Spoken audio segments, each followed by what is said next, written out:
Hello, this is Abrin Berkemeyer here with Tyler Hafford from Penobscot Financial Advisors, and this is Financial Discretion Advised.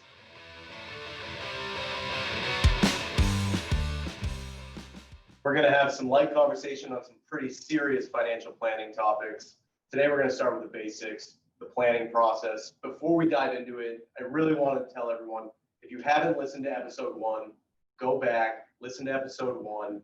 It is going to frame the kind of view that Abrin and I are going to take on all of these kind of financial strategies and financial topics. I think it's really important. Go back, listen, subscribe, download, tell your friends, call your mother up, tell her about it. We're also starting a YouTube channel. We're going to have some live videos on there of the podcast, financial kind of market commentary down the road a little bit. Jim and Sam, who you would have heard in episode 2 if you would have went back and listened to it.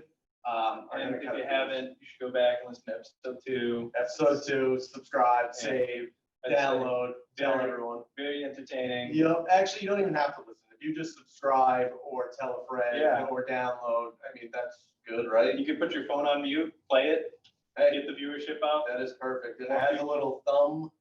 Click the up one. We would appreciate that. But we're going to talk about the planning process. To me, I think this is the biggest barrier a lot of people have in contacting a financial advisor, because there's such an unknown about what is this going to look like? What am I getting into?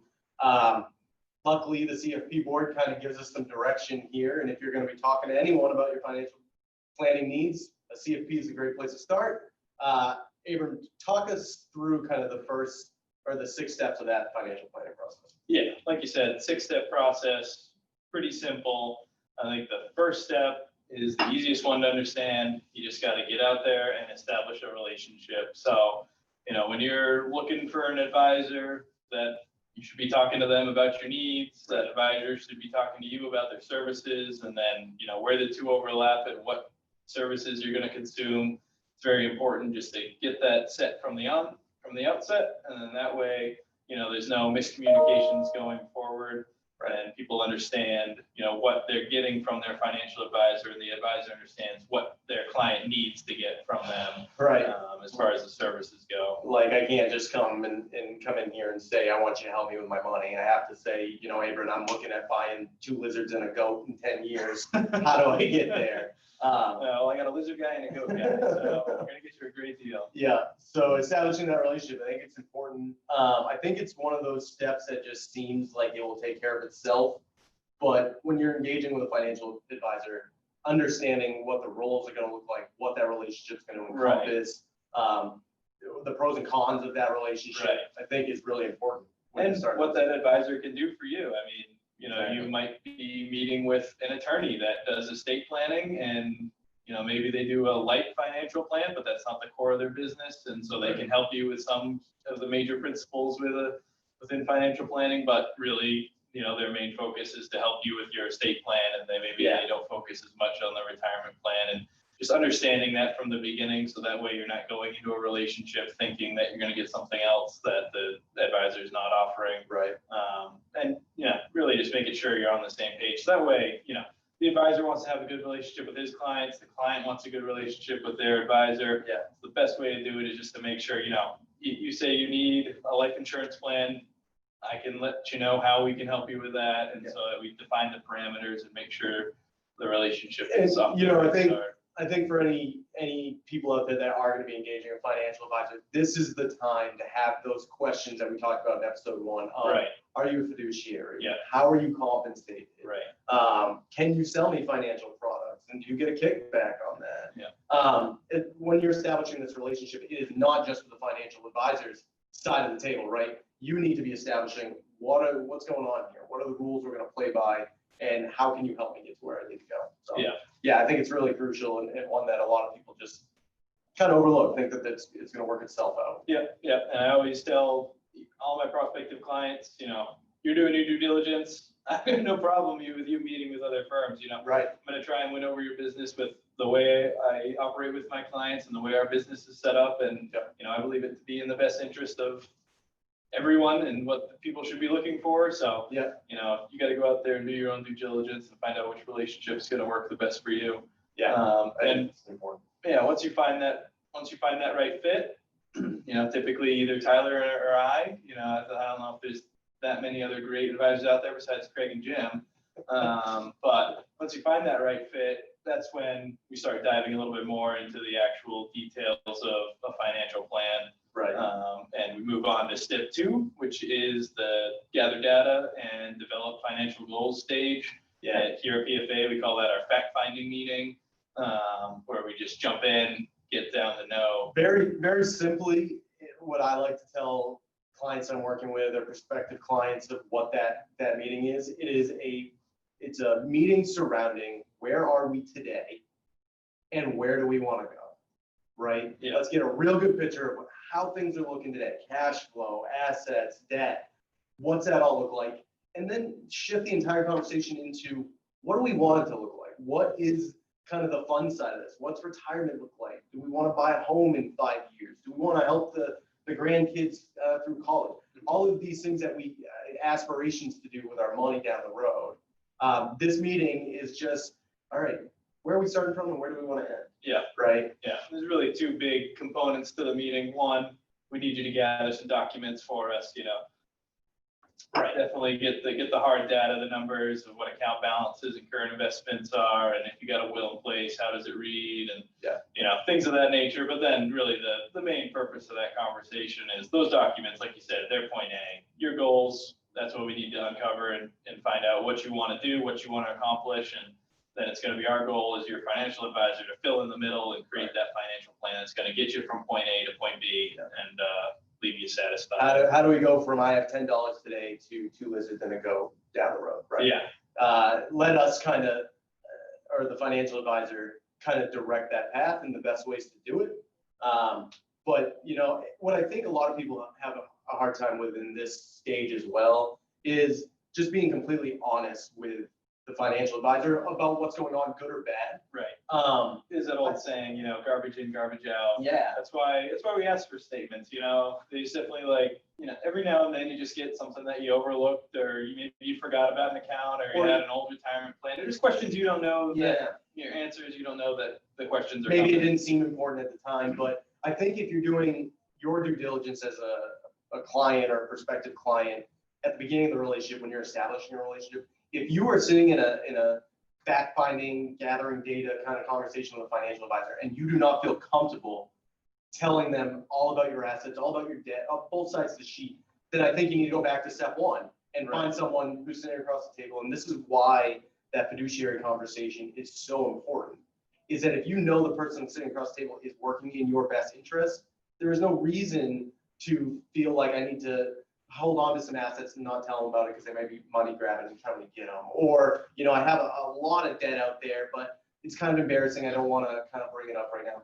Yeah. The financial advisor is there to help you conquer all of that and find strategies to do it. So I think, when you come into those meetings, just remember, if you've done your due diligence and if you got the right person across the table, tell them everything, and you can get a good, holistic, comprehensive financial plan out of it. Yeah, exactly. And I think that, kind of segues us into our next section, which is step 3, where we take over and we start developing your financial plan. Step 3 is all about analyzing and evaluating your financial status, and then, putting together the recommendations that are going to set you up for success going forward. So I know on our end, we tell clients 1 to 3 weeks, and it's kind of like this nebulous of, all right, what are they doing? Yeah, we get behind the curtain and start doing a bunch of stuff. Yeah. The smoke goes up, and you just see some shadows and some lights and playing the organ back. some loud noises. Yeah. Yeah. And then the magic is going on. That's where, we're taking all of those inputs and we're running all the numbers to make sure, debt ratios are in line, something that we can easily identify as a red flag, or maybe there's a cash and debt management problem if household costs are too high or consumer debt's too high. Yep. We run those ratios, and we know the industry standards that are going to raise that red flag to us. That's going to inform us on what recommendations we need to make with you. And a lot of it is a lot of the numbers, a lot of the statistics, and getting into the assumptions of the plan. So, when we're putting together a plan, we're looking at long-term projections. That means we need to account for inflation. We need to account for, different investment returns and coordinate that with what you think your risk tolerance is and what we think your risk tolerance should be. Right. And, there's a lot of different things that go into the recommendations, a lot of the There's a lot- subjective inputs yeah. that you give us, plus the hard numbers that we're seeing and drawing up in the plan. There's a lot of tools out there too, right, that help us do that. Here we Yeah. use a product called Money Guide. It's a financial planning software. Really, I can just speak to my own experience of doing this in a couple different places. The software tends to be very similar where you go, right? Churning out these financial plans. What I think is important about in this analyze and evaluate piece is that if you are looking at this from a fiduciary kind of viewpoint, if you're working with clients, how you analyze and use those tools is the big difference maker. I talked about it in the first episode about kind of, they can be sales tools, right? You can give me all this information. I can go back and paint a really pretty picture with those and bring it back to you and say, give me all your money and I'll make this happen. If you have someone who is very skilled and knowledgeable and has the right ethics and all the kind of things the CFP is demanding of the financial advisor, when they're analyzing that tool for you, you're actually maximizing what the tool is designed to do, right? It's give us these outcomes, and we punch in the assumptions we think are important. You're talking about inflation and how much is medical expenses going to inflate throughout the time of the plan here. If I retire early, am I going to have enough money to fill that kind of paying for my health insurance piece? So this is the stage of it where we go back and really take a look at where things are today and all right, are we in a good spot to get to where we need to go, or do we just need to start making some changes right off the bat on cash and debt management just to even kind of get us heading in the right direction? Yeah, it really lets us know where we need to start, because like you said, some recommendations definitely need to start before other ones can be implemented, and we'll get to that a little bit later on in the show. But really, that analyzing and evaluating step on our end leads us to make our recommendations, helps us develop the reasoning behind what we're recommending. So when we get to our next step, which is review recommendations, we feel confident as the advisor that of why this is in your best interest, and here's an alternative if you think there's something else behind the scenes that maybe you didn't tell them that you'd like to see an alternative for, or you get a different inclination now that you've seen some numbers and some data. But step 4, review recommendations. That's where we're jumping in, talking about what we think is in your best interest to do going forward. So back in step 2, when we're talking about financial goals, when a client is telling us kind of where they want to go and the end goal here, we start to prioritize where these goals fall, right? Like, I want to retire when I am 63. I want to help the grandkids through college. I want to buy a camp once I step into retirement. But you have to have that conversation of, all right, what's number 1 on that list, right? Retiring early and putting the grandkids through college may actually work against each other and be something that we can't accomplish. They almost always do. It's very difficult to do both of those things. So, when we're talking about review recommendations, we have to talk about, all right, what was the priority here? We want to get to retirement. So we have to start with recommendations that are going to help us get to that goal. And then do we have the skills and the strategy set in our toolbox as financial advisors to help start knocking the other stuff off the list, right? And we review those recommendations, but that's a good time for a client to come in. A lot of times, to sit across the table, we do a financial plan with a client. I kind of give them the results. I almost want them to come back to me and say, all right, why did we do this to get to retirement first instead of kind of helping the grandkids? So I think if you're out there and you are engaging a financial advisor, this is the time to push them a little bit and say, all right, why did we do it this way? What were the strategies? What are some of the alternatives that we could have done? If the advisor is doing their job correctly, they should have alternatives to, all right, we could have done it this way. This is why I'm recommending going this way. Right. So I think this is a really important piece in that process. And it's not one and done, like you said. It's there's definitely room for interpretation, and there's definitely sometimes that you're in a client meeting and great, you hit the nail right on the head. The financial plan's perfect. They go back, they review it, they're like, this really summarizes all of my goals. And there's other times where you give the people the information and you have your recommendations based on what they've already told you, but you providing that information might trigger something else in their head that says, hey, this scenario looks really good. it's starting to make me think about this. What if we just tweak it a little bit? Yep. And then, we see what that looks like, and then maybe that sets up an alternative recommendation from And there. I think you really hit something that's really important for folks who are kind of thinking about getting into a financial planning relationship or starting to engage a financial advisor, that I think it's misconstrued a little bit. When you go see a financial advisor and they give you a financial plan, if they're just giving you a financial plan and that is it, here's today's financial plan, that's a really good snapshot of today. Yeah. The issue is that tomorrow could change absolutely everything about that plan. Mhm. Working with a good financial advisor and a good wealth management team, that plan that snapshot today becomes a living document, something that we can work with for the rest of your life if the relationship is right. So as we step into retirement, everything is different in retirement. You've never lived this lifestyle. We've asked you to come in, explain what you think retirement is going to look like, and we're going to build this financial plan based off of what you think it may look like. When the reality is, once you start living that, we're going to have to change that plan ongoing. Right. Because budget is going to change, spending is going to change.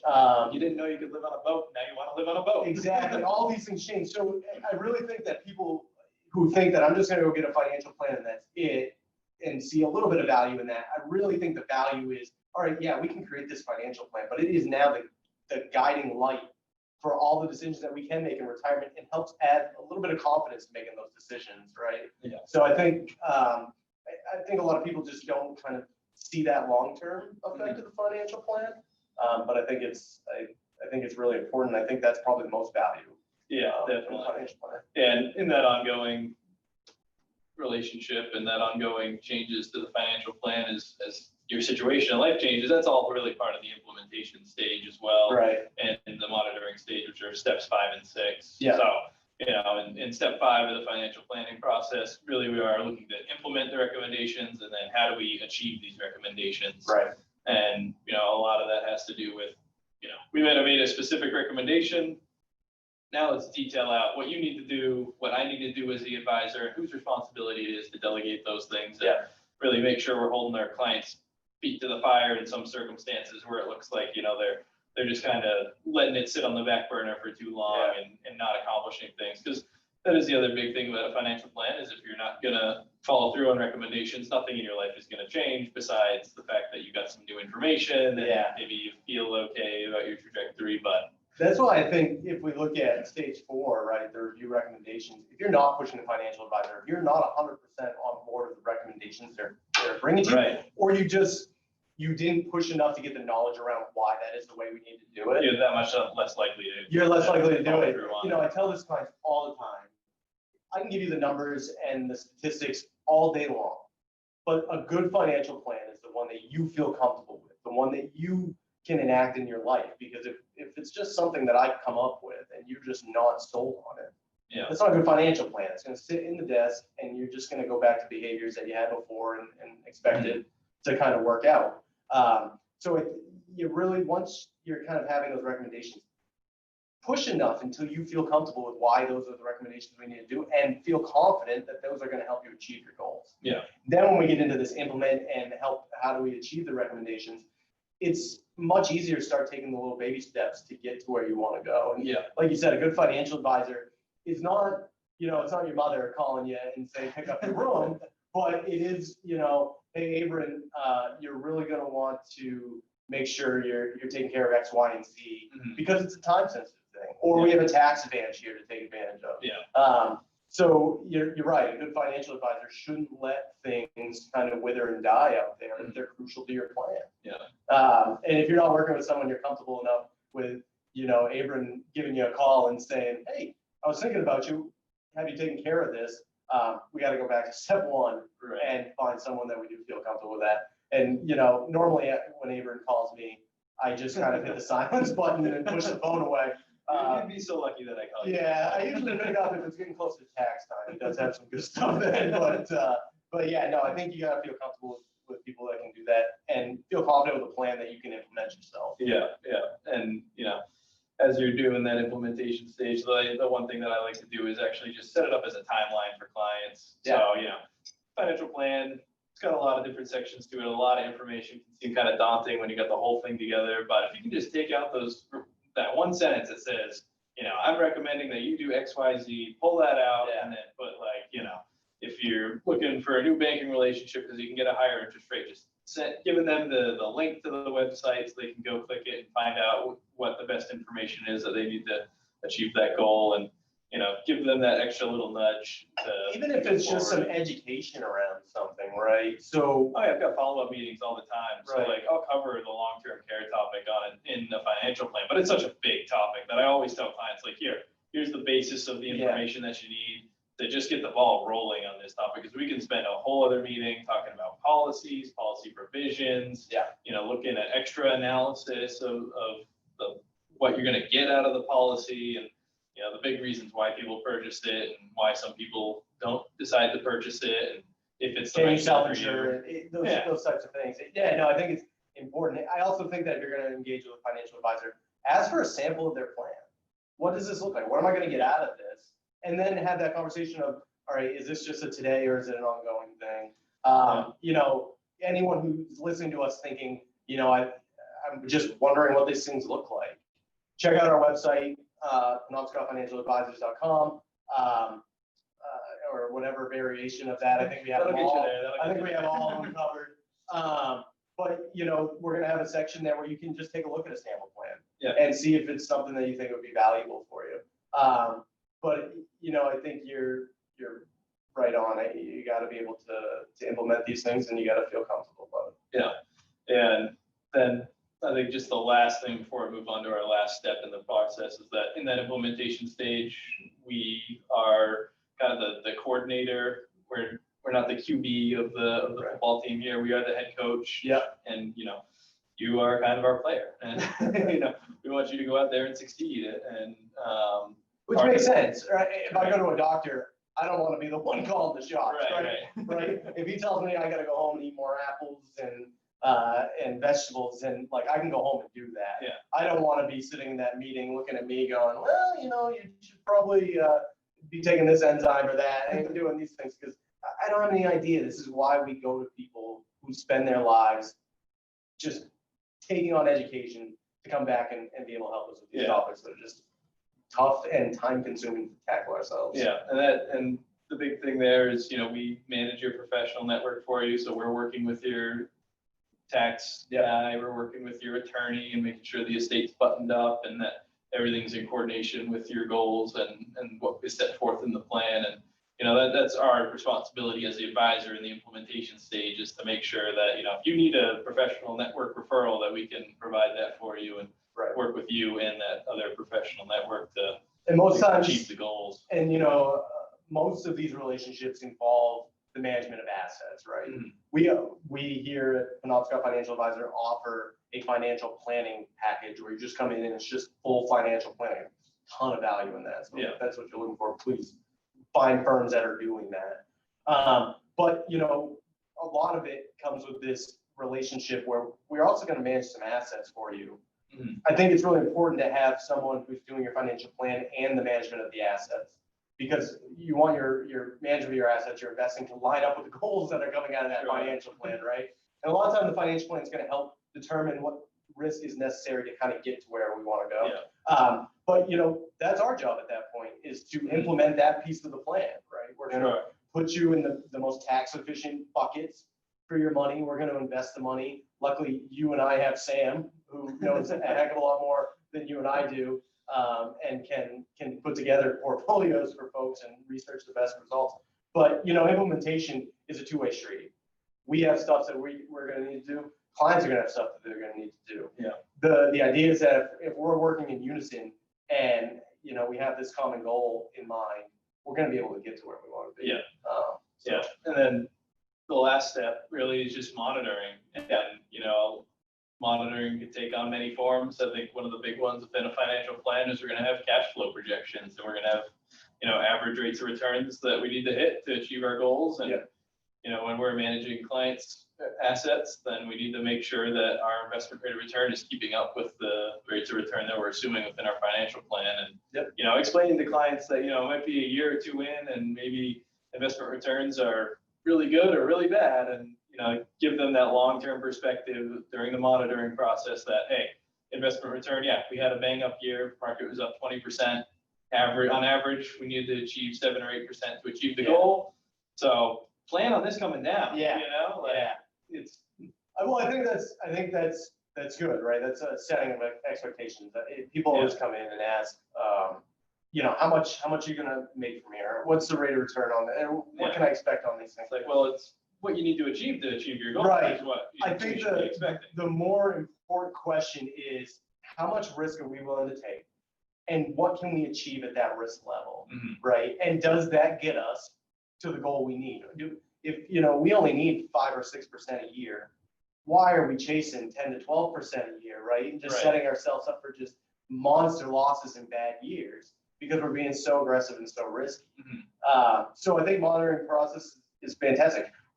Monitoring risk is important through this as well. Back in March, we had this big drop off in the market. What I've done with clients since then is go back and look at the portfolios. Did it protect us on the downside in the way that we were expecting it to, right? So when we talk about risk of how much can we earn on the upside, if the market's just going up like the last 10 years, everything looks great. It's like, I can take on so much risk. When you see these market corrections, right, and we're 3 out of 10 on that risk scale, did we protect our downside in that? And I think that's an important piece to monitor as well. It's not as fun as checking your account when it's up quite a bit, but we're positioned in a fashion on purpose, right? And it's to the risk. It's a great checkpoint for clients in the monitoring stage.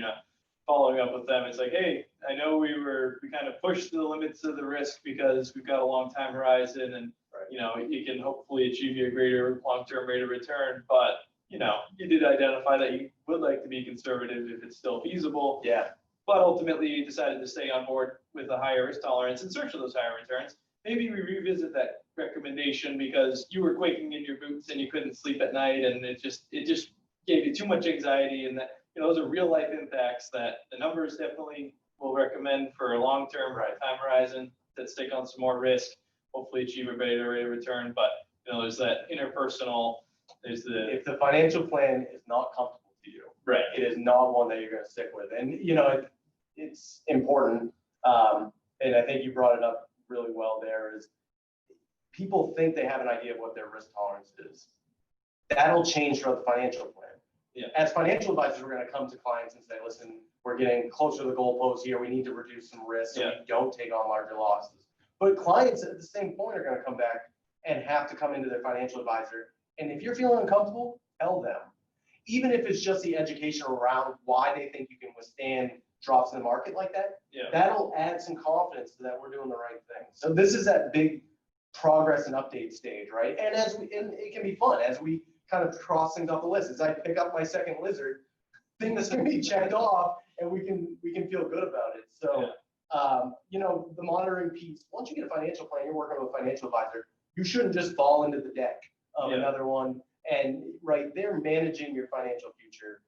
You guys should monitor it on an ongoing basis. You should be meeting at least once a year, and that you should be able to call them. Oh yeah, whenever you need to. Like if your goals change, and there's a house down the street that's for sale, and it's might be a step up, and you need to pull some investments and what that's going to do to your long-term picture, you need to have that conversation with your advisor, and it's going to change the plan. It's part of the monitoring steps. Your goals change. You need to adjust the plan for your goals. And that's probably the biggest constant monitor is what are your goals doing? If you're moving the goalpost, we need to be moving the plan and changing recommendations to make sure you're achieving. And that's an ongoing thing. It will change throughout time. But so Abrin, where can people go and kind of see these steps, right? If they're going to talk to a financial advisor, they want to make sure they're checking things off the list, or at least their financial advisor they're talking to is going to abide by kind of the gold standard. And so anybody with a CFP designation, you can go on the CFP board website and you can look at their 6 steps that they recommend that all CFPs should be abiding by. And then every individual firm should have a process page for how they handle financial planning. I know our website's got one. You can go on and follows these 6 major steps and the key tenets of financial planning. And maybe some firms boil it down to 5 or 4 steps, but it should follow the same basic outline, and they should be making that pretty transparent for clients because it's not a point of competition between us and other advisors. If you're putting out a good financial plan, you're following these 6 key steps in some varying degree. Yeah. And if you're not, then. I think the only competition or the only piece of that is if someone's not doing this, Right. go back to step one. Please go back and re-listen to episode 1. Yeah. Because they're probably not falling into the type of advisor you want to be talking to anyway. Yeah. But yeah, go out there, Google the CFP 6 steps if you need to. They'll break down everything that we've talked about. But I think at least someone needs to be following some type of implementation schedule, some type of strategy for developing your financial plan. Yeah. The one thing I always tell clients in my intro meetings when we're talking about financial planning is I'm telling them, I'm going to put a plan together, I'm going to give you the plan, and I'm going to follow up. Because if you're just taking this thing and running away with it, not doing anything, you didn't get any value. Right. So, Yeah. And, it's funny that there's financial advisors out there who just want to make money, obviously. And we talked about that in episode 1. But when you truly get people that are dedicating the time to go out and get that CFP designation, who have really kind of devoted their life to financial planning, there is a lot of satisfaction for us to see a working financial plan, someone reaching their goals. Oh, yeah. And if I'm doing my job correctly, I am doing everything possible to help you get to where you want to go. Yeah. And if that means giving you a call and reminding you, that means giving you a call and reminding you. So Even on the 6th call. even on this, no, Abrin, you need about 12 to get through to me, but awesome. Yeah, I think that's all really important. So we're going to do kind of something new on this show this week. And every time Abrin and I get together, we're going to review the results. And every time Abrin loses this game, he's going to buy me lunch. So what we're going to do is Going to McDonald's. that might be your pick. We're going to pick one stock a piece that we think is going to do better until we meet each other again. So what's that, 2 weeks we got? So 2 weeks before I'm forced to sit back down with you, I'm And- thinking, And just for everybody listening, this is not advice. not advice. We're long-term buy and hold investors. We're just having a little fun. Yes, this is not an investment recommendation. We're going to have extra disclosures on here, and Hannah probably going to yell at us. So I'm thinking, let me take a peek at So some. you did all this research. You just No research. I'm going to throw out a very speculative name. I don't even know how to say it. It's a Chinese video game streaming company, DOYU. They're attached to some big names like Tencent. You may have heard that dominates mobile gaming in China. So I'm going with DOYU. I'm going to take a gamble on the new DOJ filing and go with Google. Google. We'll see if Really going out on a limb there, Abrin. Thanks. That's fun. Hey, they could get walloped, or they could have a really good defense team and really just give it to the government. We'll find out with this whole antitrust thing that's going on. They haven't looked into it. You should Google it.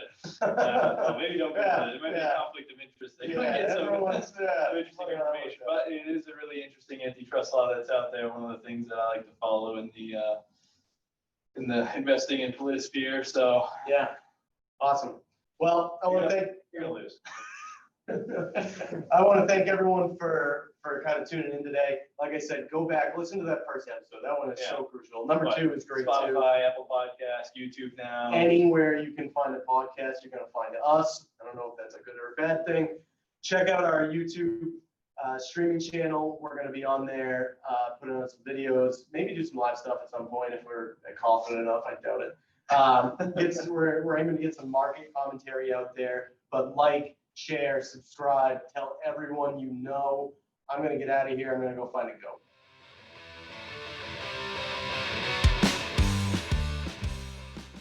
The foregoing content reflects the opinions of Penobscot Financial Advisors and is subject to change at any time without notice. Content provided herein is for informational purposes only and should not be used or construed as investment advice or a recommendation regarding the purchase or sale of any security. There is no guarantee that the statements, opinions, or forecasts provided herein will prove to be correct. Thank you.